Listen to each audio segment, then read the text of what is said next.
On behalf of the General Assembly, I have the honor to welcome to the United Nations His Excellency Mahmoud Abbas, President of the State of Palestine, and invite him to address the Assembly.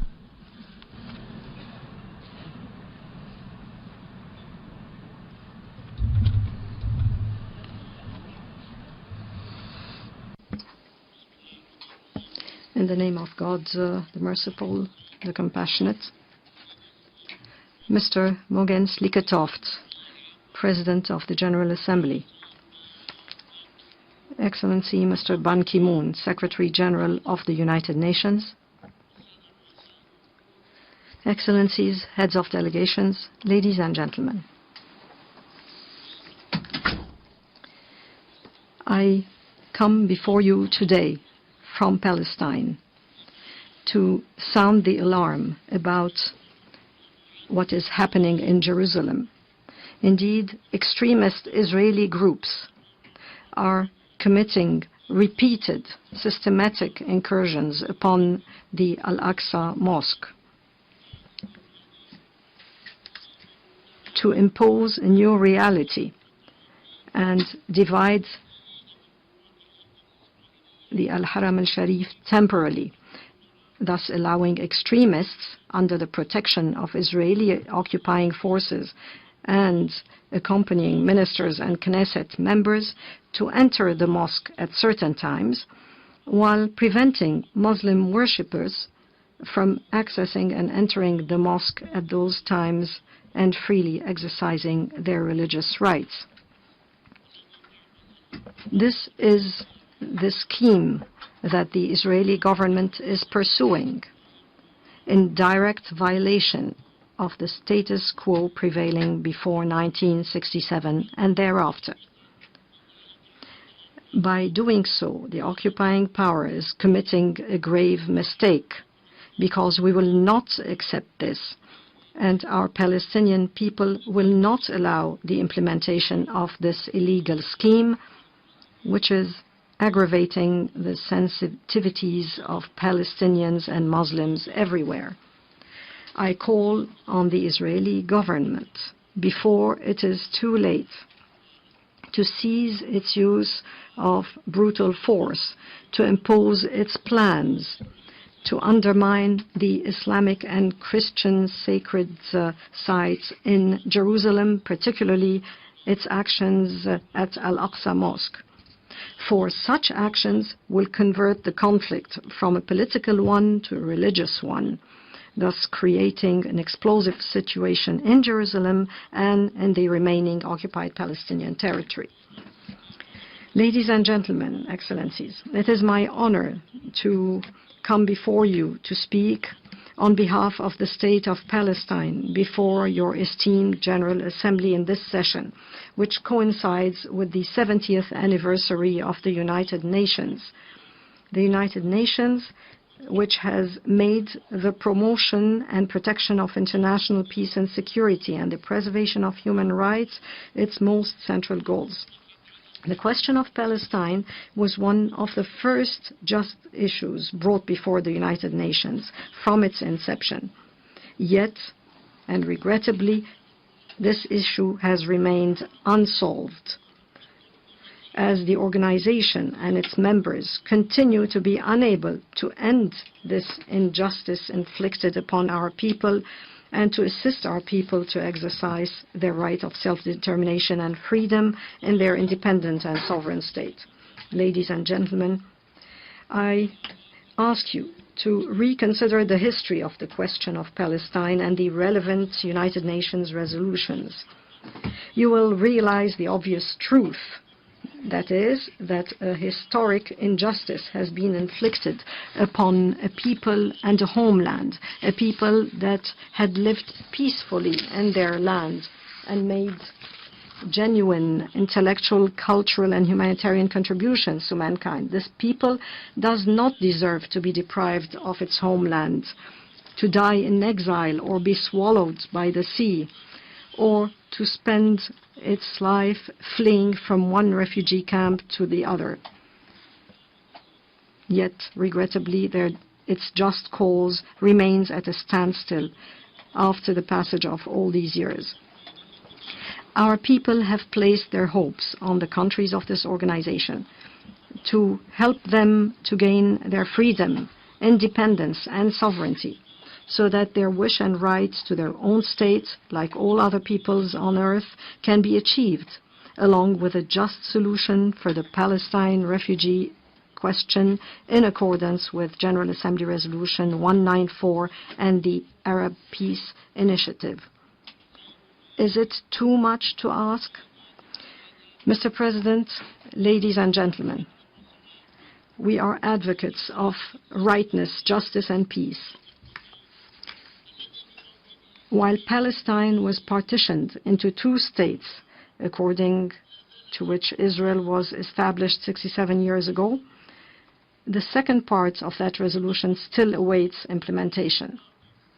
Palestine, the observer state at the United Nations, deserves full recognition and full membership. It is unconscionable in light of all the enormous sacrifices we have made.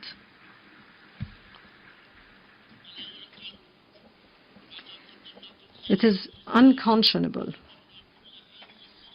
in light of all our enormous sacrifices, our patience over all these years of exile and suffering, and our acceptance to make peace according to the two-state solution based on international law, the relevant United Nations resolutions, the Arab Peace Initiative, and the Quartet roadmap. It is unconscionable that the question of Palestine remain unresolved for all these decades. Mr. President, ladies and gentlemen, the continuation of the status quo is unacceptable because it means giving in to the logic of brutal force being inflicted by the Israeli government.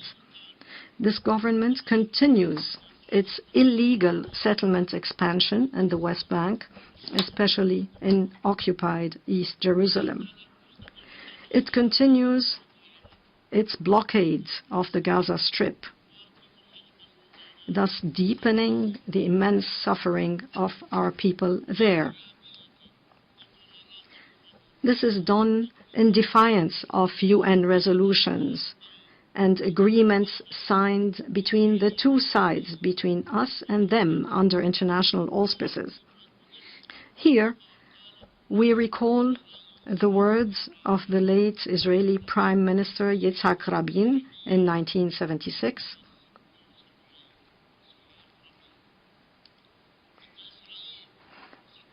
When he stated that Israel will become an apartheid state if it continues to occupy the Palestinian territory. And Yitzhak Rabin described the Israeli settlements on Palestinian land as a cancer. This is what Yitzhak Rabin has said. Why do they do that to us? The persistence of this matter prompts us to ask, do the votes by democratic countries against Palestine-related resolutions and Palestine's legitimate rights serve peace and those who believe in the two-state solution, or do they rather serve and encourage extremists and deepen their hatred and racism, making them believe that they are above the law, to the point where they commit the burning of a Palestinian family, a whole Palestinian family, in the town of Douma in the West Bank, thus claiming the life of an infant, Ali Dawabshi, and his father and mother. What is left of the family is an orphan child, Ahmed, 4-year-old, who teeters between life and death in hospital as a result of his burns, while the killers remain free and have not yet been arrested. Where is justice? Where is justice? Where is democracy and the democratic state that claims democracy and the rule of law?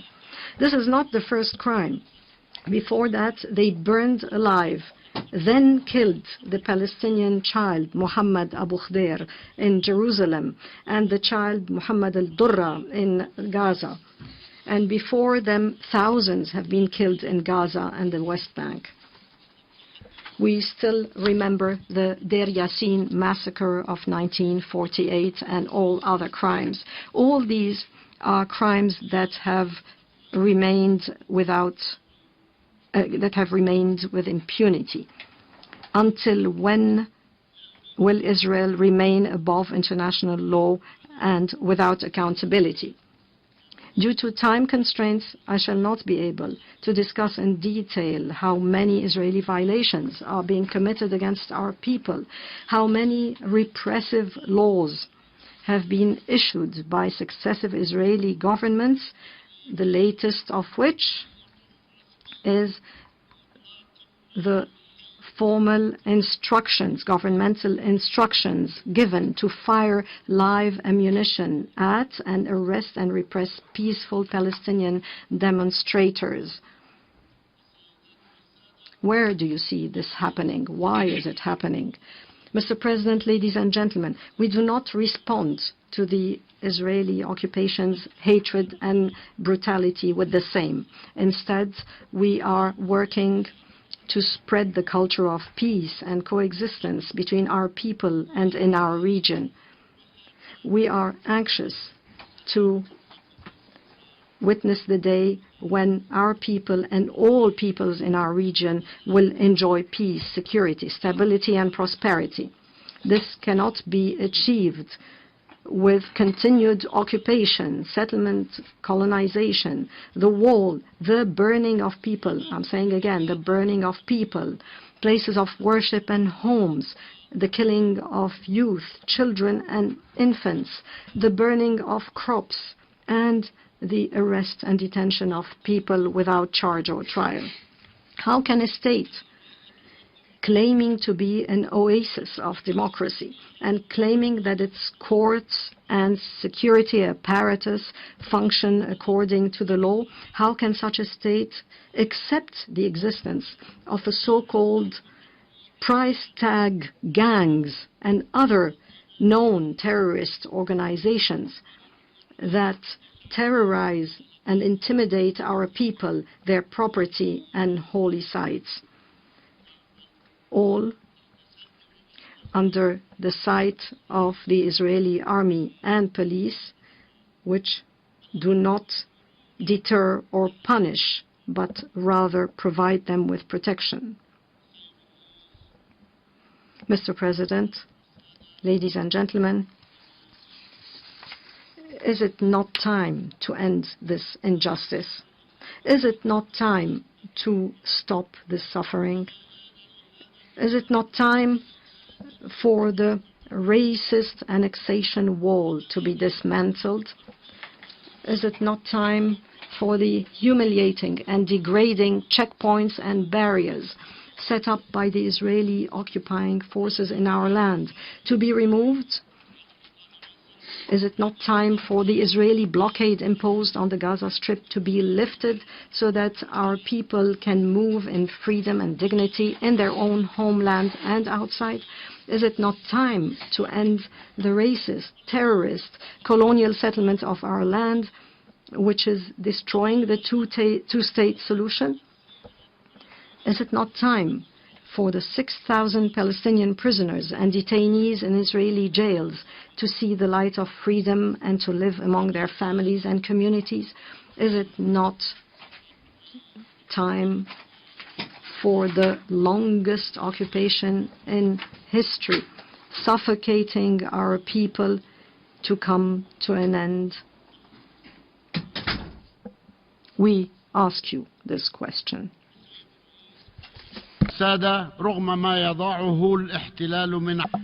Mr. President, ladies and gentlemen, despite all the obstacles imposed by the occupation, we, since the establishment of the Palestinian National Authority and until this moment, have worked incessantly to build the foundations of our state, its infrastructure and sovereign national institutions. We have made real progress on the ground as affirmed by several international bodies, especially the United Nations, the World Bank, and International Monetary Fund. We will continue our efforts and work with the support of our brothers and friends in order to strengthen our state committed to international standards, the rule of law, and transparency as a democratic and modern state of law. In this context, we highly value the efforts of the AHLC group under Norway's chairmanship and urge donor countries to continue to support a better life for our people and our efforts to develop our state institutions.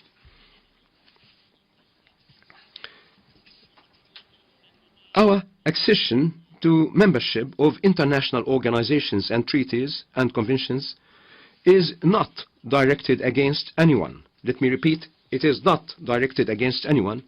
Rather, it is a measure aimed at safeguarding our rights, protecting our people, harmonizing the laws and regulations of our country with international standards, and strengthening its international legal status and identity. Is this a mistake? In regard to the internal Palestinian situation, we are determined to preserve the unity of our land and our people. We will not accept temporary solutions or a fragmented state. We will not allow this, and we will not allow those who are seeking to do this to do it. We, rather, will seek to form a national unity government that functions according to the program of the Palestine Liberation Organization and to pursue hold presidential and legislative elections. Mr. President, Palestine is the country of holiness and peace. It is the birthplace of Christ, the messenger of love and peace, and the Isra and Mi'raj, ascension to heaven, a night journey of Muhammad, peace be upon him, who was sent as a mercy unto the world. This is Palestine that is still looking for peace, and its people want to live in their homeland in safety, security, harmony, stability, and good neighborliness with all peoples and countries of the region. This is attested to by their cultural, humanitarian, and spiritual contributions to humanity all along from the start. Just recently, specifically on the 17th of May 2015, two nuns from Palestine, namely Alphonsine Ghattas and Maryam Bawardi, were canonized as saints by His Holiness Pope Francis at the Vatican in the presence of tens of thousands of the faithful from around the globe.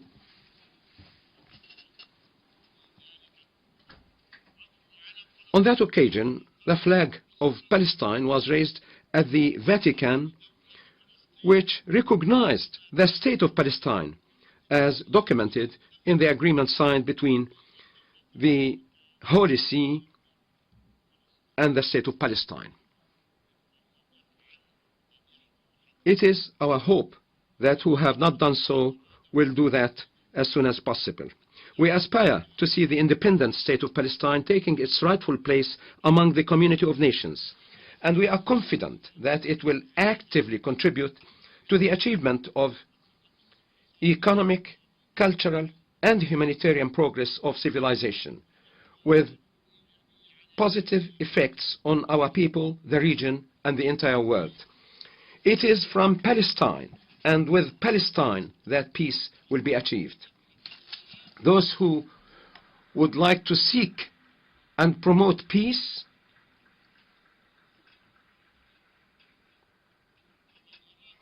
I repeat, those who would like to seek and promote peace and to fight terrorism should start by resolving the question of Palestine.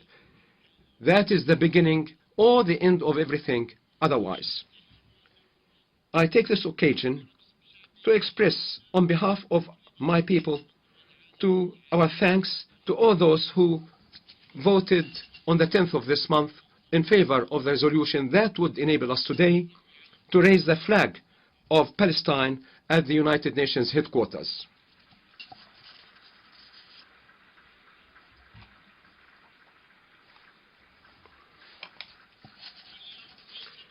Today, or the day, God willing, is not far when we will raise the flag of Palestine in East Jerusalem, the capital of the state of Palestine.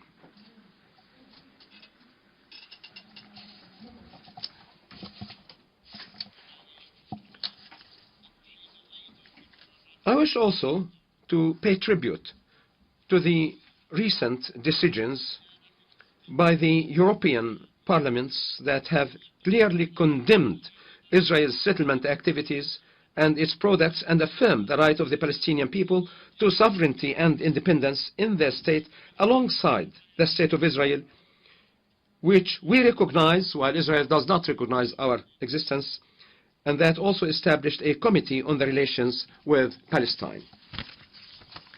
Mr. President, ladies and gentlemen,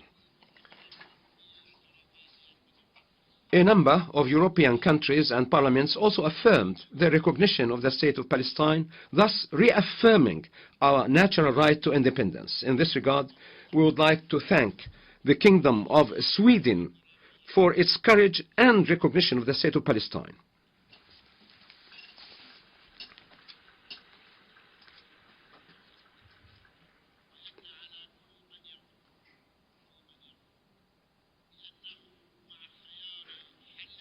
Indeed, everyone who says that they support the two-state solution must recognize the two states, not just one. If you recognize the two-state solution, why won't you recognize the other state? Today, I call upon those countries that have not yet recognized the state of Palestine to do so. We are fully confident that they will do so based on the conviction in the justice well deserved by our people and their cause. From this rostrum at the United Nations headquarters and against the backdrop of religious holidays, I extend a sincere call to the people of Israel for peace based on justice, security, and stability for all. I also call on the Security Council and the General Assembly to uphold their responsibilities before it is too late. I do sincerely hope that they would fulfill their responsibilities before it is too late. You are all aware that Israel undermined the efforts made by the administration of President Barack Obama in the past years, most recently the efforts undertaken by Secretary of State John Kerry aimed at reaching a peace agreement through negotiations. The policies and practices of the Israeli government and the positions of its Prime Minister and cabinet members lead to clear conclusions. That is, they are working with all their efforts in order to destroy the two-state solution that we are seeking on the basis of the resolutions of international legitimacy. There is no other explanation. We welcome the international and European efforts, including the French initiative, calling for the formation of an international support group for the achievement of peace. The Arab states in their recent summit confirmed their support for a resolution by the Security Council that reaffirms the clear parameters for a peaceful solution in accordance with the two-state solution based on the pre-1967 borders, and that sets a time frame for ending the occupation. Since it is no longer useful to waste time in negotiations just for the sake of negotiations, what is required is to mobilize international efforts and to establish a framework to oversee an end to the occupation in line with the resolution of international legitimacy.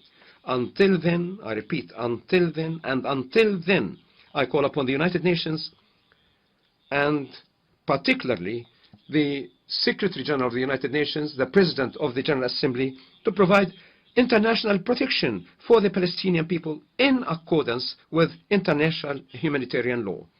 We are asking for your protection. We need your protection. We need international protection. We cannot maintain the status quo. We are being hit from all sides. Aggressions are made against us from every corner. We find no protector. The only resort we have is the United Nations. We submitted an application for this. Please, please, please, we call upon you, we plead to you, we need your international protection. Ladies and gentlemen, we have tried to bring pressure to bear on Israel to implement the signed agreements and to negotiate in conformity with a two-state solution through direct contacts with the Israeli government. Yes, we do maintain direct contacts with the Israeli government, as well as through the United States, the Russian Federation, the European Union, and the United Nations, the Quartet members, and other parties.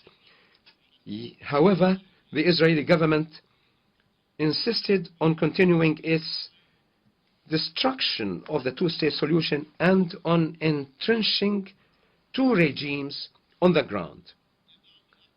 An apartheid regime that is currently in place and imposed on the territory of the state of Palestine and against the Palestinian people on one hand, and another regime of extensive privileges and protection to the Israeli settlers on the other hand. On our occupied territory, the occupied territory has two systems, the apartheid system and the other system that extends extensive privileges to the Israeli settlers. Is this possible? Is this admissible? This is the question we pose to the United Nations. The transitional Oslo Agreement and its annexes and the subsequent agreements signed with Israel stipulated that the agreements should be implemented within a time frame of 5 years ending in 1999. Ending with what? With full independence for the state of Palestine and the termination of the Israeli occupation. But Israel stopped the completion of the process of withdrawing its forces from areas classified as B and C, which represent, repeat, these two areas represent more than 60% of the territory of the West Bank, including East Jerusalem. Instead, Israel intensified its settlement activities everywhere and breached all agreements, I repeat, breached all signed accords. Some of those agreements have been signed by the current Israeli Prime Minister. Since the speech of President Obama in Cairo, let me recall here the speech made by President Obama in Cairo in 2009, in which he called for the cessation of settlement activities. What was the Israeli response?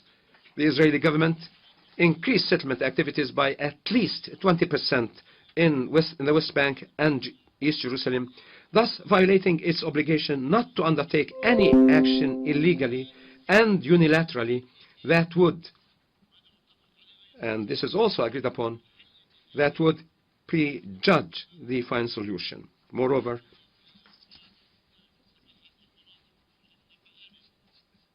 the occupying power has repeatedly infringed upon the areas classified A, which are supposed to be under full Palestinian security jurisdiction and in which we have developed the institutions of our Palestinian state. Let me repeat, yes, Israel has also violated these areas. All the while, Israel refuses to review the economic agreements that control the ability of the Palestinian economy to develop and become independent. Thus, it is determined to impose dominance on Palestinian economy similar to its military and security dominance. I repeat, economic, military, and security dominance.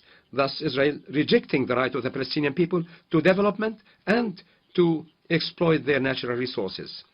Thus, Israel has destroyed the foundations upon which the political and security agreements are based, which have also been undermined by the measures taken by successive Israeli governments that have negated the transitional phase aimed at realizing the independence of our state and has thus perpetrated gross violations.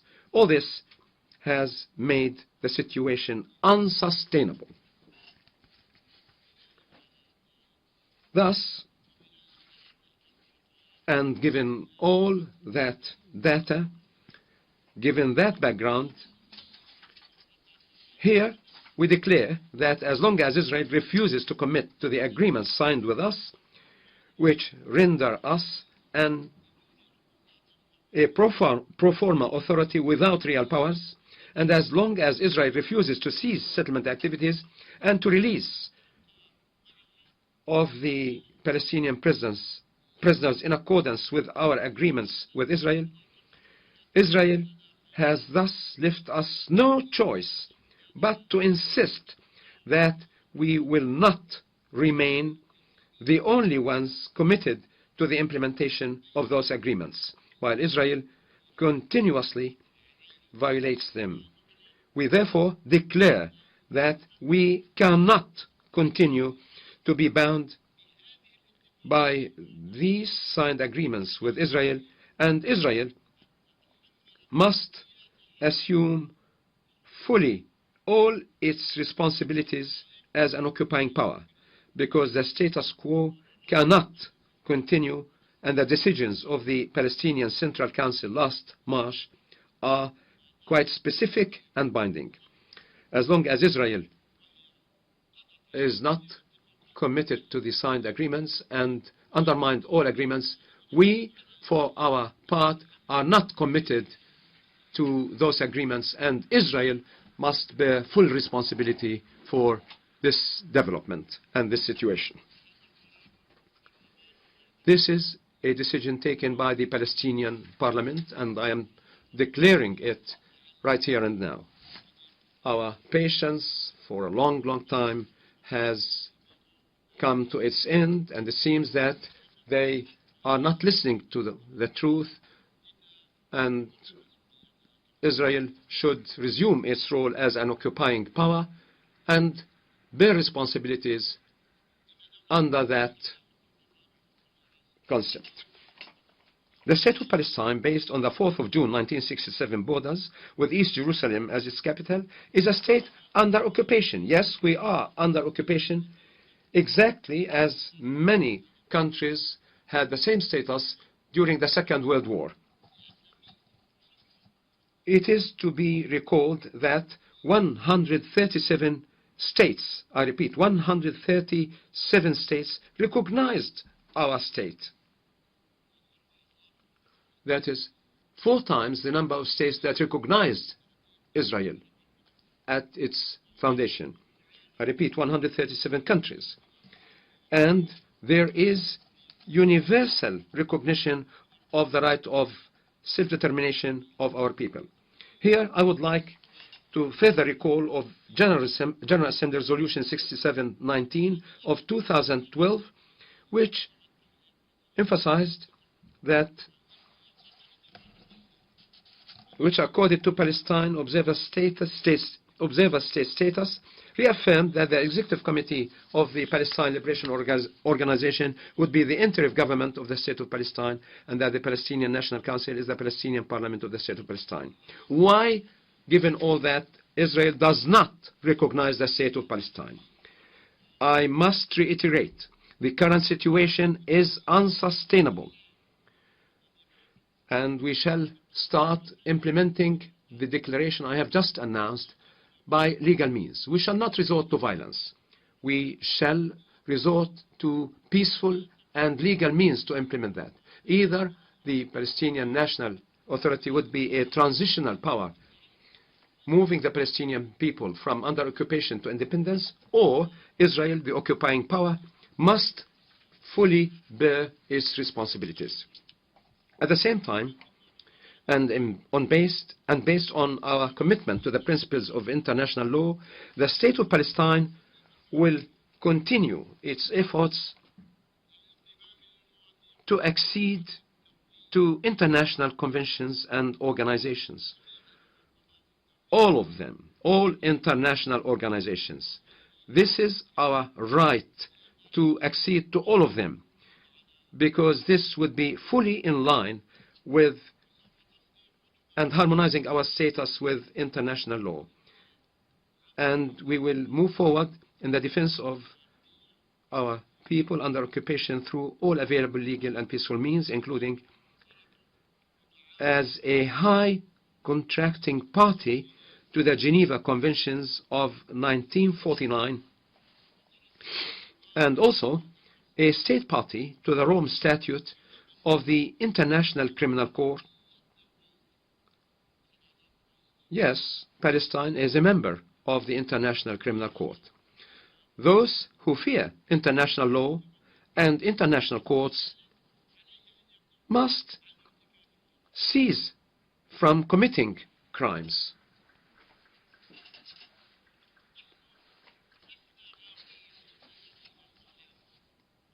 We do not like to go to the International Criminal Court, but aggression forces us to do so, and we will seek support from all international organizations, including the International Criminal Court. Mr. President, Excellencies, ladies and gentlemen, despite all that, my hands remain outstretched for the just peace that will guarantee my people's rights, freedom, and human dignity. I say to our neighbors, sons of the Israeli people, sons and daughters of the Israeli people, that peace is in your own interest and in our own interest and in the interest of your future generations, our future generations. Narrow vision is destructive. To be introvert is destructive. It is my sincere hope that you will consider the dangerous reality on the ground and look to the future and accept for the Palestinian people, repeat, accept for the Palestinian people what you accept for yourselves. Then you will find that the achievement of peace will be possible and you will enjoy security, safety, peace, and stability. These values are the aspirations that we also seek to realize for our Palestinian people. Once again, I thank you for your kind attention, Mr. President.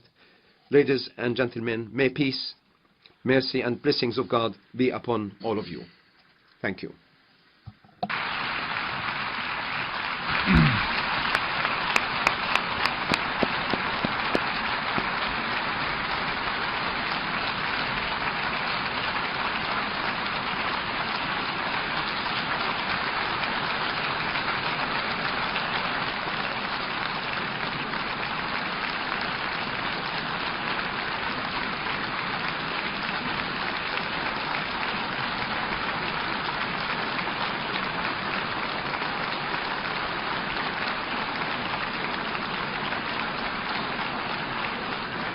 On behalf of the General Assembly, بالنيابة عن الجمعية العامة أريد أن أشكر بدوري رئيس دولة فلسطين لبيانه الذي ألقاه للتو، وأطلب من حضرات أعضاء الوفود البقاء في مقاعدهم حتى أحيي السيد الرئيس إلى خارج القاعة.